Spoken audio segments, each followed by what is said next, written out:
High everyone, how are you? Welcome to my YouTube channel.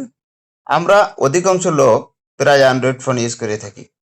Android ফোনের যে display আছে, ডিসপ্লের যে স্লিপ টাইম, অর্থাৎ যে ডিসপ্লে লাইট থাকে, এই লাইটের নির্দিষ্ট একটা টাইম আমরা সিলেক্ট করে থাকি।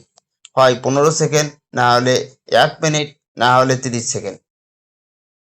এই ডিসপ্লের লাইট যখন আপনি মোবাইলটা রেখে দেন তখন কিন্তু এটি চলে যায়। ডিসপ্লে লাইট চলে যাওয়ার কারণে ব্যাটারি একদিকে সেভ হয়, অন্যদিকে মোবাইলটি সবসময় লাইট জ্বলে না থাকার কারণে গরমও কম হয়। কিন্তু যখন আপনি মোবাইলটি ব্যবহার করতে চাচ্ছেন, তখন আপনার দরকার ডিসপ্লে লাইট প্রথমে আনতে হবে, তারপরে কাজ করতে হবে।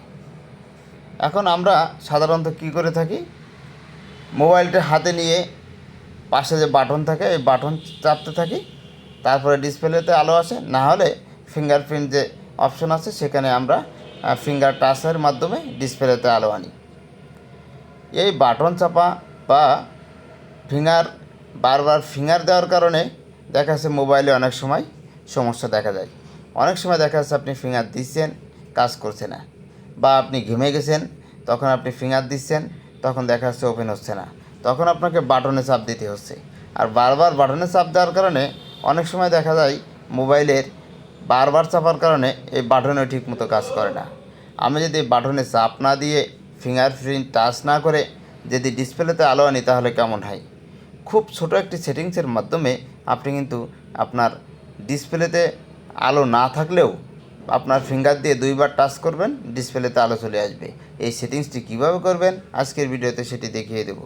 এর জন্য যে কাজটা করতে হবে, ফার্স্ট আপনার মোবাইলের ডিসপ্লেতে আসতে হবে এবং দেখবেন যে একটি সেটিং আইকন আছে, সেটিং আইকনে ক্লিক করবেন। সেটিং আইকনে ক্লিক করার পরে স্ক্রল ডাউন করে নিচের দিকে এসে আপনি দেখতে পাবেন লক স্ক্রিন নামে একটি অপশন আছে। এই লক স্ক্রিনে আপনাকে ক্লিক করতে হবে। ক্লিক করার পরে দেখবেন লেখা আছে ডবল ট্যাপ। এই অপশনটা দেখবেন যে যদি আপনার এখানে এনাবল না থাকে তাহলে আপনি এটি এনাবল করে দেবেন। এখানে ডবল ট্যাপ যে অপশনটা আছে এখানে টাচ করে এটি এনাবল করার পরে আপনি ডিসপ্লেতে ফিরে আসবেন এবং আপনার মোবাইলের যখন আলো অফ করে দিবেন, তারপরে আপনি 2বার টাচ করে দেখবেন যে অটোমেটিকভাবে টাচ করার সঙ্গে সঙ্গে ডিসপ্লেতে আলো চলে আসবে। থ্যাংক ইউ অল, আল্লাহ হাফেজ।